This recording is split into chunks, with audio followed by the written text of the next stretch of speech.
end up in mortality.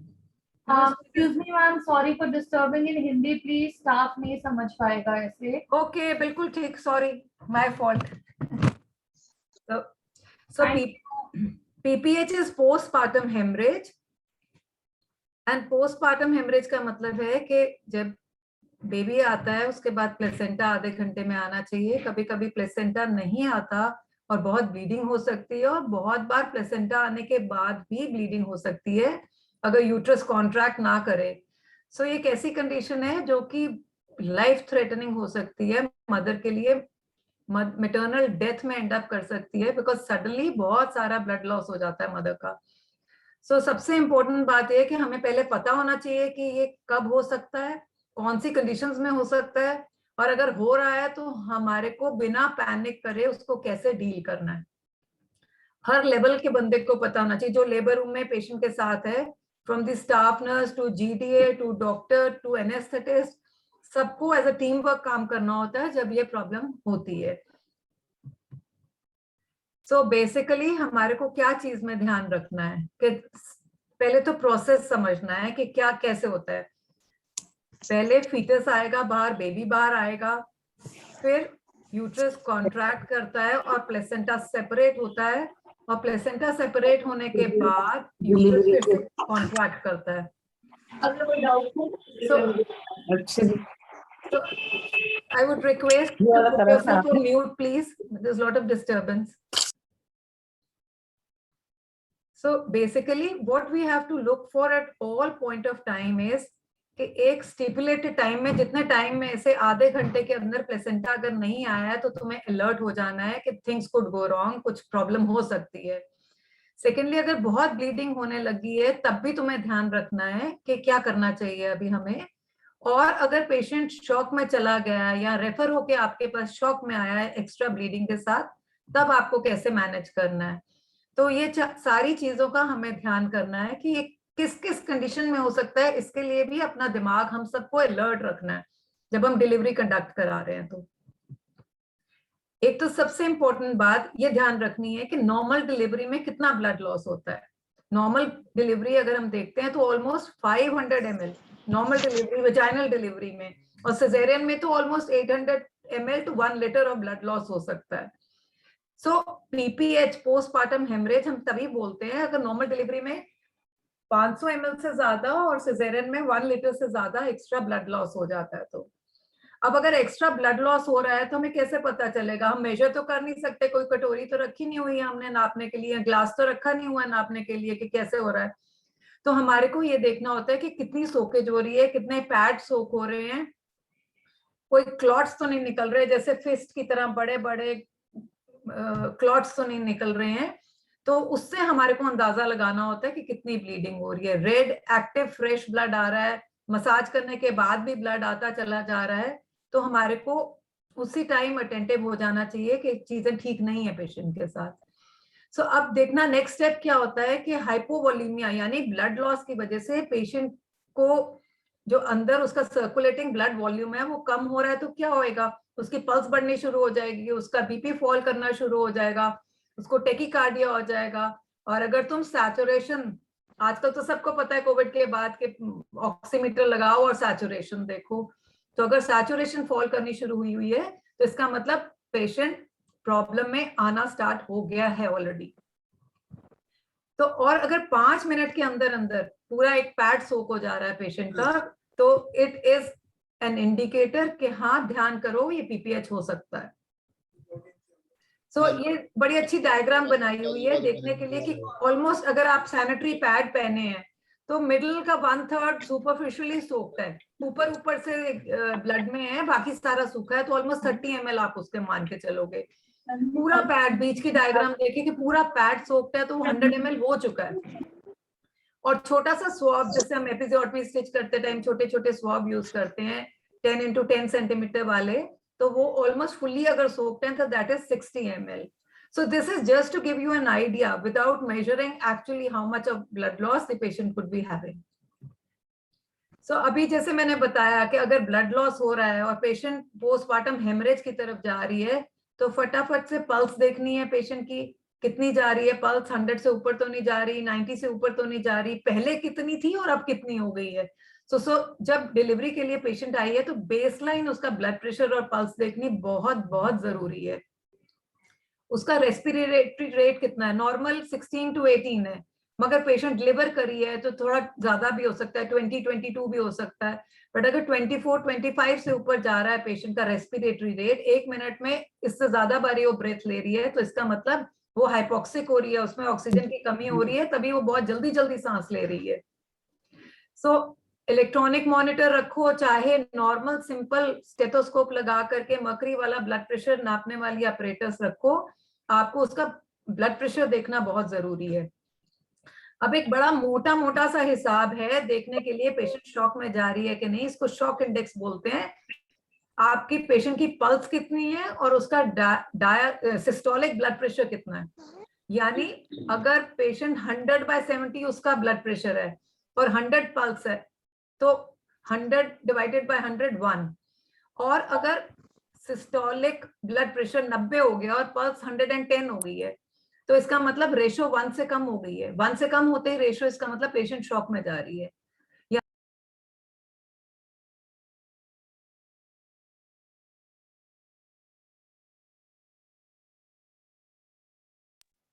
Hello, can you hear me? Yes, ma'am. Now we can hear you. Yeah, so the host had muted me. Okay, so what I am trying to tell is कि अगर मोटा मोटा अंदाजा लगाना है तो उसके systolic blood pressure को पल्स से डिवाइड करो तो वो हमेशा 1 से ऊपर रहना चाहिए फॉर गुड आउटकम। शॉक का मतलब है कि सिस्टोलिक ब्लड प्रेशर पल्स से कम हो गया है। एक बहुत ही broad index to note shock in obstetric patients है। अगर शॉक में जा रही है तो उसका ब्लड प्रेशर कम होने लगेगा, उसका हाइपोथर्मिया यानी टेम्परेचर कम होने लगेगा, और कभी कभी डिसोरिएंटेड लगता है कि उल्टा सीधा बोलने लगती है पेशेंट। अगर उल्टा सीधा बोल रही है तो हो सकता है ये नहीं है कि उसको सारा टाइम कोई साइकेट्रिक प्रॉब्लम हो रही है, वो एक्चुअली हाइपोक्सिक हो रही है, ऑक्सीजन की कमी हो रही है, वो शॉक में जा रही है। नेक्स्ट स्टेप अनकॉन्शियस हो जाना है। तो हमारे को अनकॉन्शियस होने तक का वेट नहीं करना है।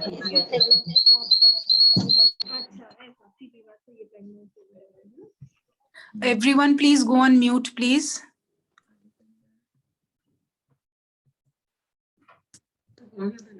म्यूट में जाओ।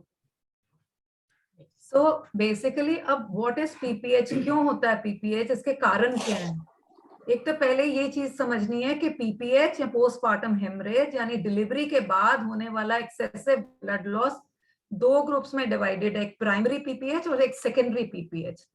प्राइमरी का मतलब है कि जो कि डिलीवरी होने से 24 घंटे के अंदर अंदर प्रेजेंट कर जाए, यानी इधर टेबल पे ही हो जाए, डिलीवरी टेबल पे ही हो जाए, रिकवरी रूम में हो जाए, या 1 दिन के अंदर अंदर ही हो जाए। तभी हम डिलीवरी के बाद मिनिमम 24 आवर्स पेशेंट को ऑब्जर्व करना चाहते हैं फैसिलिटी में, जहां भी डिलीवरी हुई है। इमीडिएटली 2 घंटे में हम घर नहीं भेजते पेशेंट को।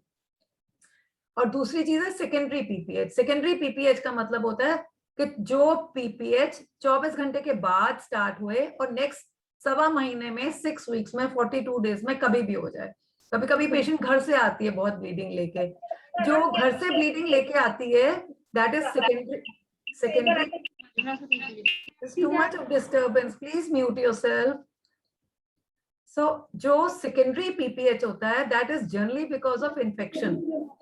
कभी कोई प्लेसेंटा के बिट्स अंदर रह जाते हैं जो पूरी तरह क्लीन नहीं होता है, तो उस केस में ब्लीडिंग होने लगती है, इन्फेक्शन होने लगती है और पेशेंट घर से वापस आती है with lot of bleeding. But here we are talking about primary PPH mainly, जो कि इधर टेबल पे ही हो रहा है। तो उसके कारण क्या क्या हो सकते हैं। अब या तो जो यूट्रस कॉन्ट्रैक्ट करता है बेबी के आने के बाद, प्लेसेंटा के आने के बाद जो यूट्रस कॉन्ट्रैक्ट करता है वही कॉन्ट्रैक्ट नहीं हुआ, एटोनिक पीपीएच यानी टोन नहीं आई उसमें। सो 80 to 90% atonic PPH common cause होता है। सो पहले हम समझते हैं कि क्या क्या कारण है, फिर हम नेक्स्ट स्टेप पे जाएंगे कि उसको ठीक कैसे करना है हमें। सेकेंड चीज होती है ट्रॉमा। जैसे ये मान लो बच्चा बहुत प्रेशर से बाहर आ गया, या आपने फंडल प्रेशर दिया और पेरिनियम टियर हो गया, या आपकी एपिजियोटमी बहुत बड़ी है, उसमें एक्टिव ब्लीडर्स हैं, या कंप्लीट पेरिनियल टियर हो गया, सारा नीचे से फट गया जब बेबी आया, तो जगह जगह से ब्लीडिंग शुरू होने लग गई। ठीक है। थर्ड चीज होती है प्लेसेंटा ही नहीं निकला, प्लेसेंटा रिटेन हो गया अंदर ही, और फिर एक्सेसिव ब्लीडिंग होती जा रही है, क्योंकि जब तक प्लेसेंटा नहीं आएगा यूट्रस कॉन्ट्रैक्ट नहीं करेगा। कभी कभी दोनों चीजें मिली जुली होती हैं। ज्यादा ट्रोमैटिक डिलीवरीज होगी, मान लो बहुत बड़ा बच्चा है, आपने फोर्सेप्स लगाया, तो वो एटोनिक भी हो जाएगा, ट्रॉमा भी हो जाएगा, टीयर भी हो जाएगा। फिर होता है थ्रोम्बोएम्बोलिक कोएगुलोपैथी, स्पेशली जैसे अगर कोई पीआईएच है या कोई हेल्प सिंड्रोम में पेशेंट चला गया है जिसमें उसकी कोएगुलेशन प्रोफाइल डीरेंज हो गई है, तो वो छोटे टीयर से भी ज्यादा ब्लीड कर सकता है और पेशेंट पीपीएच में जा सकता है। सो ये सारे ध्यान हमने रखने हैं कि क्या क्या कारण हो सकते हैं। अब हमें कारण पता चल गए कि ये कारण हो सकते हैं, तो हमने क्या ध्यान करना है? हमने डिलीवरी टाइम पे तो ध्यान करना ही है, that is intrapartum during delivery. पर हमने एंटीपार्टम एंटीनेटल डिलीवरी से पहले भी ध्यान देना है कि क्या इस पेशेंट की हीमोग्लोबिन ठीक है जो हमारे पास आ रही है एंटीनेटल चेकअप के लिए। क्योंकि ऑलरेडी अगर पेशेंट एनीमिक है, मान लो उसका हीमोग्लोबिन डिलीवरी से पहले ही 8 ग्राम है, वो तो थोड़ा सा भी ब्लड लॉस होएगा तो वो तो शॉक में चली जाएगी। मगर अगर हीमोग्लोबिन 12 ग्राम है और वो 500 ml टू 1 लीटर ब्लीड भी कर गई, तो उसकी हेल्थ पे कोई इफेक्ट नहीं आने वाला। सो मेक श्योर कि जो पहले पेशेंट आप देख रहे हो 9 महीने, ऐसे पेशेंट्स अनीमिक ना हो, उनकी अनीमिया ट्रीट किया गया हो, और उनको कोई भी और अगर प्रॉब्लम है, कोई हाई रिस्क फैक्टर है, कोई पीआईएच है, ब्लड प्रेशर हाई है, शुगर हाई है, उसका अच्छी तरीके से ध्यान किया गया हो। तो ये सब बहुत ही इंपॉर्टेंट चीज है, खास करके अनीमिया। तो अब पेशेंट आपके पास, पेशेंट आपने 9 महीने अच्छे से देख ली, ठीक ठाक चली पेशेंट, इंट्रापार्टम आपके पास डिलीवरी के लिए पेशेंट आ जाती है, तब हमने उसमें भी ध्यान से देखना है कि क्या कोई प्रोलॉन्ग लेबर तो नहीं हो रही है, कि बहुत लंबा टाइम तो नहीं चल रही है लेबर, कोई बहुत सारी सिंटोसिनॉन हमने ऑक्सीटोसिन बहुत प्रोलॉन्ग यूज तो नहीं करी। क्योंकि ये वाले वो पेशेंट्स होते हैं जिनकी प्रोलॉन्ग लेबर होती है, जो ऑब्स्ट्रक्टेड लेबर में जा सकते हैं, इंस्ट्रूमेंटल डिलीवरी हो सकती है उनमें, या लंबा टाइम सिंटोसिनॉन यूज करिए आपने, तो ये वाले पेशेंट्स एटोनिक पीपीएच में जा सकते हैं। कभी कभी बेबीज बहुत बड़े होते हैं, good size baby, large size baby, कभी ट्विंस ट्रिपलेट्स होते हैं, तो यूट्रस कॉन्ट्रैक्ट नहीं करता, ओवर डिस्टेंडेड यूट्रस होते हैं जिसमें। सो all these things you should be careful and watch out for all this. अब सेकेंड स्टेज ऑफ लेबर में क्या है? आपने बेबी डिलीवर करा, तो हम बहुत दफा रूटीनली एपिजियोटमी देते हैं, यानी कट देते हैं कि बेबी आराम से आ जाए और टीयर्स अवॉइड होएं। पर कभी कभी सेकेंड थर्ड फोर्थ ग्रेविडास होती हैं, स्मॉलर सेटअप्स में तो खास करके ऐसी बहुत पेशेंट्स आती हैं जिनकी पहले 2 बार ही नॉर्मल डिलीवरी हुई है। तो ऐसे पेशेंट्स में तुम्हें ध्यान से देखना है कि अगर छोटा सा बेबी है और स्ट्रेच हो रहा है पेरिनियम, तो बहुत बड़ी बड़ी एपिजियोटमी मत दो, ताकि बहुत बड़े टीयर्स ना, बहुत ब्लीडिंग ना हो। But at the same time ये भी ध्यान देना है, आपने एपिजियोटमी अगर दी है, कट दी है, तो पेरिनियम को सपोर्ट अच्छा देना चाहिए आपके असिस्टेंट को, ताकि वो बड़े वाले टीयर्स ना हो जाएं ड्यूरिंग डिलीवरी। सो अब थर्ड स्टेज में क्या बोलते हैं हम कि active management of third stage of labour होनी चाहिए, और रूटीनली जब प्लेसेंटा आ जाता है बाहर, तो उसको एग्जामिन करना चाहिए कि उसका कोई बिट पड़ा तो नहीं रह गया अंदर, कोई कॉटिलिडन अंदर तो नहीं बच गया है। So make it a habit कि जैसे ही प्लेसेंटा डिलीवर होता है, उसको अपने उल्टे हाथों पे स्प्रेड करके देखो कि पूरा सारा कंप्लीट है प्लेसेंटा के नहीं। ठीक है। So active management, we'll just talk about it कि एक्टिव मैनेजमेंट ऑफ लेबर क्या होती है। सो अब बेबी आ गया, प्लेसेंटा आ गया, अब हमारी first stage, second stage, third stage भी हो गई, प्लेसेंटा भी आ गया। अब फोर्थ स्टेज ऑफ लेबर होती है, जब कभी कभी जैसे बेबी आया, प्लेसेंटा आया, सब लोग मदर को छोड़ के बाहर चले जाते हैं, कोई ध्यान ही नहीं करता, और वापस आते हैं तो देखते हैं 2 घंटे में वो टेकिकार्डिया हुआ है, patient is lying in pool of blood. ठीक है। तो ये इस टाइम पे भी बहुत बहुत केयरफुल रहना चाहिए। 2 घंटे तक पेशेंट को बहुत ध्यान से, हर 15-15 मिनट में, आधे घंटे में पेशेंट को पल्स बीपी देखते रहना चाहिए उसका, कि कोई ब्लीडिंग तो नहीं हो रही, यूट्रस रिलैक्स तो नहीं हो गया, और नीचे से भी देखते रहना चाहिए कि कोई ब्लीडिंग तो नहीं हो रही। सो 2 घंटे डिलीवरी के बाद तक भी बहुत ज्यादा इंपॉर्टेंट है पीपीएच। सो अब active management of third stage of labour क्या होता है? सो बहुत सी सेटअप्स होते हैं जहाँ पे 2-2 3-3, खास करके जैसे मैं लाफाम में काम कर रही हूँ तो यहाँ पे मेरे पास बहुत सारा स्टाफ है एक पेशेंट के साथ। सो जैसे ही बेबी का हेड डिलीवर होता है तो इंटीरियर शोल्डर पे ही हम मेथर्जिन दे देते हैं, आईवी दे देते हैं Methergin. So that is one extreme of actively management of third stage of labour, ताकि प्लेसेंटा जल्दी से सेपरेट हो जाए और कॉन्ट्रैक्ट करे और यूट्रस बाहर आ जाए। मगर बहुत बारी छोटी जगह पे इतना स्टाफ नहीं होता है तो इंट्रामस्कुलर 10 यूनिट्स ऑक्सीटोसिन इंट्रामस्कुलर हम दे देते हैं at the time of delivery of the baby. फिर प्लेसेंटा सेपरेट हो जाता है और साथ में एटोनिक पीपीएच प्रिवेंट होता है। ठीक है, अगर लेकिन कुछ भी नहीं कर पा रहे, आप इनमें से नहीं कर पा रहे और डिलीवरी के बाद कम से कम आप मेथर्जिन हैंडी रख सकते हो और उसके बाद इंट्रामस्कुलर मेथर्जिन दे सकते हो। और सबसे इंपॉर्टेंट है कि 20 यूनिट्स ऑफ सिंटोसिनोन, ये क्यों चला गया भाई?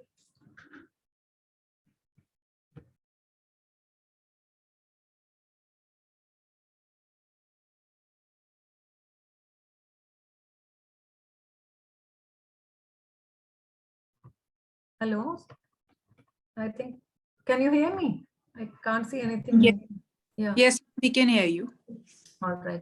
So I think there's some problem with these slides. So basically, अब active management of third stage में when we are talking, तो हमारे को ऑक्सीटोसिन तो सब जगह अवेलेबल है, सिंटोसिनोन, ऑक्सीटोसिन, मेथर्जिन, कार्बाप्रोस्ट या प्रोस्टाग्लैंडिन जो इंजेक्शन होता है, प्रोस्टाडिन, ये ऑलमोस्ट सब जगह अवेलेबल है। आजकल नई चीज भी आ गई है कार्बेटोसिन, वो सब जगह अवेलेबल नहीं है, वो थोड़ी एक्सपेंसिव होती है to prevent PPH, but at least हमारे जो पीपीएच मैनेजमेंट किट चाहिए उसके लिए हमें ये ध्यान देना है कि हमारे पास 16 और 18 गेज का कैनुला, 2 वाइड बोर कैनुलास होने चाहिए, बिकॉज अगर पेशेंट ब्लीड करना शुरू कर गई है तो हमारे को फटाफट से उसको फ्लूइड देने की जरूरत है, ब्लड अरेंज करने की जरूरत है। लेकिन अगर हम पतला सा हमने पिंक कैनुला लगाया हुआ है तो उसमें से हम कितना भी कोशिश कर लें वो फ्लूइड उतनी जल्दी जाएगा ही नहीं, पेशेंट शॉक में जाती रहेगी। तो 16-18 कौन से होते हैं कैनुला, कलर से याद कर सकते हैं हम। ग्रीन कलर का कैनुला होता है 16 गेज और 18 होता है ग्रे कलर का कैनुला। तो पिंक बिल्कुल नहीं लगाना है लेबरिंग पेशेंट में, ग्रीन या ग्रे कैनुला लगाना है। और अगर पीपीएच का डर है या पीपीएच शुरू हो गया है तो क्विकली 2 कैनुला लगने चाहिए, ताकि क्रिस्टलॉइड यानी कि सेलाइन या रिंगर हम पुश कर सकें ऐसे पेशेंट में।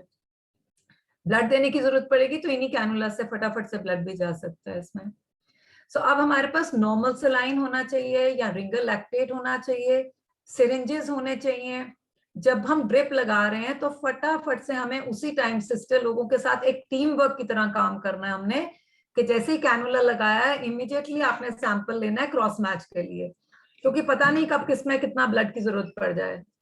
तो क्योंकि बाद में जो वेन्स होती हैं वो कोलैप्स कर जाती हैं बिकॉज ऑफ हाइपोटेंशन, और फिर सैंपल मिलता भी नहीं है, फिर और पैनिक शुरू हो जाता है। तो अब हमारे पास सिंटोसिनोन होनी चाहिए, टेबलेट मीजोप्रोस्ट होनी चाहिए, इंजेक्शन मेथर्जिन होना चाहिए और कार्बाप्रोस्ट इंजेक्शन होना चाहिए, प्रोस्टाडिन, और प्लस सूचर करने के लिए कोई टीयर है तो सूचर मटेरियल होना चाहिए। बहुत अच्छा होगा कि अगर हम ऐसे सेटअप में डिलीवरी करा रहे हैं जहां पे जरूरत पड़े तो ऑक्सीजन मिल सके अगर सैचुरेशन फॉल हो रही है, और कम से कम एक सक्शन मशीन, एक ब्लड प्रेशर अपरेटस और स्टेथोस्कोप। ये बड़ी बेसिक सी चीजें हैं, ये हर नर्सिंग होम में ऑलमोस्ट ये सब हमारे को मिलेगा। जब भी पीपीएच हो रहा है, जब हमें डर लग रहा है ये पेशेंट का ब्लड प्रेशर फॉल कर जाएगा, ये शॉक में चली जाएगी, तो नेक्स्ट स्टेप क्या होएगा? हम डरते क्यों हैं? शॉक में जाएगी पेशेंट तो हर तरफ ऑक्सीजन सैचुरेशन कम हो जाएगी, उसकी किडनी में कम खून जाएगा, उसके वाइटल ऑर्गन्स में कम खून जाएगा, और किडनीज में अगर कम खून गया तो किडनीज नॉक ऑफ हो जाएंगी, यूरिन आउटपुट खत्म हो जाएगा, किडनीज हमेशा के लिए खराब हो सकती हैं पेशेंट की। सो हमारे को सारी चीज का ध्यान अभी इसी टाइम पे देना है। तो क्विकली अगर पेशेंट शॉक में जा रही है, हेमरेज, कोई सा भी हेमरेज हो रहा है, तो आपको फोलीज कैथेटर डाल करके आउटपुट जरूर देखना है पेशेंट का, क्योंकि अगर मिनिमम 30 ml पर आवर अगर आउटपुट आ रहा है तो पेशेंट्स की किडनी डैमेज होने से बच सकती है। सबसे इंपॉर्टेंट चीज है ये। तो फटाफट से उधर से हमने क्या किया है, 2 बोर कैनुला लगाए हैं, लार्ज बोर कैनुला, नीचे से हमने फोलीज डाला है फटाफट से देखने के लिए कि आउटपुट कितना आ रहा है पेशेंट का, और लंबे वाले ग्लव्स अवेलेबल होने चाहिए कि अगर कोई प्लेसेंटा रिटेन हो रहा है तो एल्बो तक के ग्लव्स पहन के then we can do manual removal of placenta if required. But manual removal of placenta should be done at a centre जहां पे सारी फैसिलिटी, ऑपरेटिव फैसिलिटी होए, एनेस्थीसिया की फैसिलिटी होए, वहीं पे करना चाहिए. Otherwise it is best to stabilise the patient and shift the patient to a bigger facility अगर ज्यादा प्रॉब्लम शुरू हो गई है तो. और please don't hesitate to shout for help. अकेले मैनेज करने की कोशिश मत करो ऐसे पेशेंट को, क्योंकि पेशेंट की जान खतरे में पड़ सकती है 2 घंटे के अंदर अंदर. अगर आपको लग रहा है कि प्रॉब्लम हो रही है पेशेंट को तो शाउट फॉर हेल्प. लोग इकट्ठे करो जो तुम्हारी मदद करें, चाहे वो दूसरी स्टाफ नर्स है, ऊपर नीचे के फ्लोर की डॉक्टर है, चाहे तुम उसको जानते हो नहीं जानते हो, मगर कोई भी डॉक्टर, कोई भी नर्स, कोई भी टेक्नीशियन ऐसे मौके पे आपको हेल्प आउट करने में चूकता नहीं है. So please don't hesitate, go shout for help. लोग इकट्ठे करो अपने साथ जो आपको मैनेज कर सके. एडमिन को इन्फॉर्म करो. पेशेंट को शिफ्ट करना पड़ रहा है तो आपको पता होना चाहिए. And talk in a language where everybody understands. उस भाषा में बात करो जहां सब समझ रहे हैं उस भाषा को. अपनी भाषा में बात करके एक दूसरे से तीसरा आदमी समझ ही नहीं रहा तो वो बहुत बुरा आइडिया होता है उस टाइम पे. सो अब हमने क्या करना है, एक तो हेड एंड मैनेज करने के लिए है कि उसकी कॉन्शियसनेस कैसी है, उसको ऑक्सीजन की रिक्वायरमेंट है, उसको कोई थूक वूक फंस तो नहीं रही, कोई सक्शन की जरूरत है. ऐसे सिंपल शॉक में कभी भी कोई पेशेंट भी शॉक में जाए तो उसका हेड एंड लो करो, फुट एंड अप करो, इमीडिएटली कार्डियक आउटपुट इंप्रूव होता है ऐसे पेशेंट का. सो हेड एंड लो, अगर पेशेंट शॉक में है हेड एंड लो करो, आर्म्स रेज करो, ब्लड प्रेशर फटाफट से देखो कितना है. 2 बोर आप गेज की नीडल लगा चुके हैं, आईवी लाइन लगा चुके हो, और आपको 1 लीटर रिंगर में या सेलाइन में 20 यूनिट ऑफ सेंटो फास्ट देना है, रनिंग देना है. 20 यूनिट ऑफ सेंटो एंड 1 लीटर ऑफ सेलाइन, और आप इसको कंटिन्यूसली देते रह सकते हो. सो एक और बहुत अच्छी ड्रग जो अभी आई है ट्रिनेक्सा, ट्रिनेक्समिक एसिड 1 ग्राम आप स्लोली आईवी दे सकते हो. इससे जो कैपिलरी ब्लीड है ये कम होती है. This we can repeat also 8 hourly if we have to. So sample आपने ले लिया क्रॉस मैचिंग के लिए, और आपने अब नेक्स्ट क्या करना है हमने कि कोई नीचे से ट्रॉमा है, कोई टीयर हुआ है तो उसको आप जल्दी से पैक करो, उस पर प्रेशर देके रखो, और फिर आप जल्दी से ये सारा सब कुछ साथ साथ करना है. आपने काम करते भी जाना है और देखते भी रहना है कि कारण क्या है. आपने अगर कोई ट्रॉमा है तो उसको प्रेस किया आपने. अब यूट्रस के लिए हम क्या कर सकते हैं, एटोनिक यूट्रस के लिए क्या कर सकते हैं, मसाज कर सकते हैं. Step 1 quickly massage. मसाज कैसे करते हैं हम, एक तो ऊपर से हम मसाज कर सकते हैं पर एब्डोमेन, दूसरा है हम अपनी फिस्ट पूरी अंदर डाल के एंटीरियर फोर्निक्स पे और फंडस से पकड़ के यूट्रस को ऐसे कंप्रेस कर सकते हैं और कंप्रेस्ड रख सकते हैं. ठीक है. सो इससे जैसे जैसे हम मसाज करते रहते हैं इंटरमिटेंटली तो यूट्रस की टोन थोड़ी थोड़ी वापस आनी शुरू हो जाती है. इन द मीन टाइम आपने 20 यूनिट सेंटो स्टार्ट कर दी है. आपने अगर प्लेसेंटा आ गया है तो आपने मेथर्जिन दे दी है. उससे भी नहीं कंट्रोल हुआ तो आपने मीजोप्रोस्ट सबलिंगुअल या पीआर पर रेक्टल आप मीजोप्रोस्ट दे सकते हो. मीजोप्रोस्ट you can go up to 1 gram, 800 milligram तक लोग आराम से देते हैं, बट 1 ग्राम 5 गोलियां तक आप दे सकते हो इन केस ऑफ प्रॉब्लम. ठीक है. और थर्ड चीज है, अगर फिर भी नहीं हो रहा तो आप इंट्रामस्कुलर प्रोस्टाडिन दे सकते हो. प्रोस्टाडिन और मेथर्जिन हर 15-15 मिनट में आप रिपीट भी कर सकते हो. ठीक है जी. So manual massage and compression, Methergin, Prostodin, misoprost, ये 4 चीजें आपको बहुत ज्यादा काम आएंगी इस टाइम पे. सो जब तक आप ये कर रहे हो तब तक आपने ध्यान करना है कि आपने चिल्ला के अपने एडमिन वालों को बुला लेना है. ट्रांसफर की फैसिलिटी जहां पे हो वहां पे एम्बुलेंस वगैरह मंगा के रखनी है. बिकॉज जितना आप कंप्रेशन दे के रखोगे, जितना आप ये सब करके रखोगे, तो चांसेस ये भी बहुत बार होते हैं कि आप